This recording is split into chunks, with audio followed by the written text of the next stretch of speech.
రాష్ట్ర వ్యాప్తంగా వెన్నుపోటుకు 2 ఏళ్లు అయిందని చెప్పడానికని, ప్రజలకు తెలియజేయడానికని ఈ ఊరేగింపుగా వచ్చడం జరిగింది. వెన్నుపోటు అనేది నెంబర్ 2 వెన్నుపోటు. ఇది మొదటి వెన్నుపోటు 1983లో కాంగ్రెస్ పార్టీలో కొనసాగుతూ కాంగ్రెస్ పార్టీలో మంత్రి పదవి అనుభవించి కాంగ్రెస్ పార్టీకి వెన్నుపోటు పొడిచి అధికారంలో ఉన్న తెలుగుదేశం పార్టీలో చేరిన చంద్రబాబు నాయుడు వెన్నుపోటు అనేది ఆ రోజు నుంచే మొదలైందని. ఏ విధమైన సంబంధం లేదు తెలుగుదేశం పార్టీకి. తెలుగుదేశం పార్టీ స్థాపించినప్పుడు ఈ చంద్రబాబు నాయుడు కాంగ్రెస్ పార్టీలో ఉన్నారు. 1983లో కాంగ్రెస్ పార్టీ అభ్యర్థిగా పోటీ చేసి ఓటమి చెందాడు. అధికార దాహంతో మామ పంచిన చేరి స్వర్గీయ ఎన్టీ రామారావు గారు కాళ్లు పట్టుకొని, మామగారు తప్పైపోయింది, మీ పిల్లనిచ్చినందుకు నాకు రాజకీయ భవిష్యత్తు ఇవ్వండి అంటే ఇంట్లో మనిషి అల్లుడని చేరదీసిన ఎన్టీ రామారావు గారికి 1995లో వెన్నుపోటు పొడిచి ఆయన స్థాపించిన తెలుగుదేశం పార్టీని హస్తగతం చేసుకున్న పరిస్థితి మన యావత్ ఆంధ్ర రాష్ట్ర ప్రజలకి తెలుసు. అయినా ప్రజలు మోసం చేస్తూనే ఉంటారు. ఎన్నికల ముందు అనేక హామీలు ఇచ్చి గద్దెనెక్కిన ఈ కూటమి ప్రభుత్వం హామీలు నెరవేర్చట్లేదు సరికదా. సూపర్ 6 సూపర్ గా అమలవుతుందని చెప్తున్నారు. మొన్న శాసనసభలో 4 కోట్ల గ్యాస్ సిలిండర్లు పంపిణీ చేశామని చెప్తున్నారు. అమ్మా మహిళలు చెప్పండి, గ్యాస్ సిలిండర్లు వస్తున్నాయా? మరి 4 కోట్ల గ్యాస్ సిలిండర్ల తాలూకా డబ్బు ఎవరి జోబులోకి వెళ్ళింది చంద్రబాబు నాయుడు గారిని అడుగుతున్నాం. అప్పుల పాలు చేశారు ఈ రాష్ట్రాన్ని. ఒక్క వర్గాన్ని సంతృప్తిగా జీవించట్లేదు. అప్పుల పాలు చేసిన అప్పులన్నీ అమరావతి రాజధాని పేరిట దోపిడీ జరుగుతుంది. ఇది ప్రజలు వాస్తవాలు గమనించాలని మేము చెప్తున్నాం. జగన్మోహన్ రెడ్డి గారి ప్రభుత్వంలో అప్పులు చేశారు, కానీ అనేక సంక్షేమ కార్యక్రమాలు అమలు చేశారు.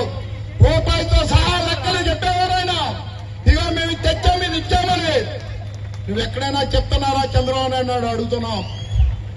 ఈ రోజు ఏ ఒక్క రంగం కూడా సంతృప్తి లేరు. అటు ఉద్యోగ రంగం కానీ, ఇటు వ్యాపార రంగం కానీ. అవునా కదా? విద్యారంగం మొన్నే మనం చూసాం. డిఎస్సి పరీక్షల్లో డబ్బు కమ్ముకున్నారు ఉద్యోగాలు. జగన్మోహన్ రెడ్డి గారి టైంలో సచివాలయ ఉద్యోగాలు ₹1 లంచమని ధనం కానీ అవినీతి కానీ జరగకుండా ఇచ్చేవారు కదా అని అడుగుతున్నాం. ఈ రోజు నిజమైన పరిజ్ఞానం కలిగిన వ్యక్తులు, నిజమైన మేధస్సు కలిగిన వ్యక్తులకి ఉద్యోగాలు రాలేదు. దాని జవాబు చెప్పండి కూటమి ప్రభుత్వం చెప్తున్నాం. వైద్య రంగానికి వస్తే 17 వైద్య కళాశాలలు మంజూరు చేయించి అందులో 5 కళాశాలలు పూర్తి చేసి ప్రజలకు వినియోగం తెస్తే అది ప్రైవేట్ పరం చేసే ఆలోచనలో ఈ ప్రభుత్వం ఉండడం దురదృష్టకరం అని చెప్తున్నాం. ఆర్టీసీ ఉద్యోగులు కార్పొరేషన్ లో ఉండి బాధలు పడుతున్నారని ప్రభుత్వ పరం చేస్తే ఈరోజు ఆర్టీసీని ప్రైవేట్ పరం చేసే ఆలోచనలే ప్రభుత్వం అని చెప్తున్నాం. ఇలా చెప్పుకొని వెళ్తే అనేక వైఫల్యాలు ఈ రాష్ట్రంలో ఉన్నాయి. 2 ఏళ్ల కాలంలో మీరు చెప్పిన సూపర్ 6 లో ఒక్కొక్క గ్యాస్ సిలిండర్లు ఇచ్చారు, ఫ్రీ బస్ ఇచ్చారు. ఆ ఫ్రీ బస్ అనగానే మహిళా ప్రయాణికుల సంఖ్య పెరుగుతుంది, దానికి తగిన బస్సులు వేయాలని విజ్ఞానంతో కూడా లేని ప్రభుత్వం ఈ ప్రభుత్వం చెప్తున్నాం. బస్సుల్లో కొట్లాటలు జరుగుతున్నాయి. మహిళలు ఇంట్లో పాకెట్లో సంసారం చేసుకున్న మహిళలు కొట్లాటలు దిగవలసిన అవసరం వస్తుంది. ఈ పాత ఆర్టీసీ బస్సులు నడుపుతున్న మీకు నడి రోడ్డున మార్గ మధ్యంలో బస్సులు ఆగిపోతే పిల్లా బాబులతో అల్లాడుతున్నారు ఈ రాష్ట్ర ప్రజలని చెప్తున్నాం. ఇంకా మీరు చెప్పిన హామీలు నిరుద్యోగ వృత్తి 20 లక్షల ఉద్యోగాలు గతంలో 2014లో చెప్తున్నారు. ఇంటికి ఒక ఉద్యోగం బాబు వస్తే జాబ్ వస్తుందని మరలా మోసం చేస్తున్నారు. జగన్మోహన్ రెడ్డి గారి పరిపాలనకి మీ పరిపాలనకి తేడా ఉందని ఈరోజు చెప్తున్నాం. మహిళలు 1500 అన్నారు. ఆడవాళ్ళు ఆశపడ్డారు. జగన్మోహన్ రెడ్డి కంటే ఆర్థికంగా మనం బాగుంటాము, జగన్మోహన్ రెడ్డి గారి కంటే బాగా చూస్తారంటే మహిళలు కూడా మోసం చేశారు. ఎవరిని మోసం చేశారు? ఓట్లేసిన ప్రజలు కాదు, బాండ్ పేపర్లు ఇంటింటికి పంపించిన మీ కార్యకర్తలు కూడా మోసం చేశారు చంద్రబాబు నాయుడు చెప్తున్నాం. వైఎస్ఆర్ కాంగ్రెస్ పార్టీలో మాట తప్పని మడమ తప్పని జగన్మోహన్ రెడ్డి గారి నాయకత్వంలో కార్యకర్తలు తలెత్తుకొని బతుకామని చెప్తున్నాం. మేము గడప గడప కార్యక్రమానికి వెళ్తే అమ్మా మీ ఇంట్లో పలానా కార్యక్రమం వస్తుందని మేము ధైర్యంగా చెప్పగలిగాం. ఇప్పుడు వెళ్ళండి ప్రజల్లోకి, ప్రజలు నిలదీయకపోతే అడగండి. స్థానిక ఎన్నికలు వస్తున్నాయని కొత్త పెన్షన్ ఇస్తాం 2 సంవత్సరాలు పూర్తయిన తర్వాత చెప్తున్నారు.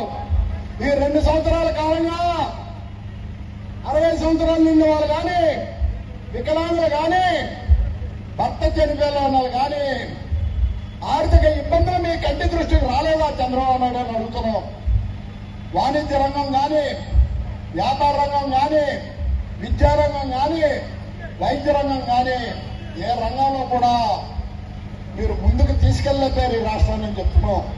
మీకున్న మీడియా, మీకున్న టీవీల ద్వారాగా ఎవరెవరో బతిమాలుతున్నారు, పారిశ్రామికవేత్తలు తీసుకొస్తున్నారు, శంకుస్థాపన చేస్తున్నారు.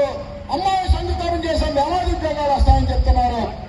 5 సంవత్సరాల్లో 20 లక్షల ఉద్యోగాలు రావాలంటే 2 సంవత్సరాల్లో ఎన్ని ఉద్యోగాలు రావాలి? 8 లక్షలు రావాలి. 800 ఉద్యోగాలు వేసారు. మీరు శ్వేతపత్రం రిలీజ్ చేయండి ప్రభుత్వం తరఫున మేము అడుగుతున్నాం. అని బాధపడుతున్న ఈ ప్రజలకి రానున్న కాలంలో జగన్మోహన్ రెడ్డి గారి పరిపాలన కోరుతారని.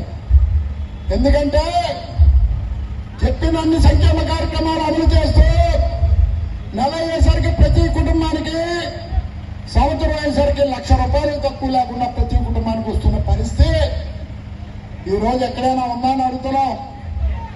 ఎప్పుడైతే ప్రభుత్వ సంక్షేమ కార్యక్రమాలు అమలు చేయడం లేదో వ్యాపారాలు కూడా జరగడం లేదు. ఆర్థికంగా ఉన్న ఆర్థికం అంతా ప్రభుత్వ జోబీలోనే ఉంది తప్ప ప్రజల్లోకి రాలేదని మరొక మాట చెబుతూ ఈరోజు జగన్మోహన్ రెడ్డి గారు చెప్పిన ఈ కార్యక్రమానికి వేలాది మంది స్వచ్ఛందంగా వచ్చి వైఎస్ఆర్ కాంగ్రెస్ పార్టీ నాయకుల కార్యకర్తలే కాకుండా సామాన్య ప్రజలు కూడా ఈ రోజు ర్యాలీలో పాల్గొన్నారంటే ప్రజల్లో వ్యతిరేకత క్లియర్ గా అర్థమవుతుందని చెబుతూ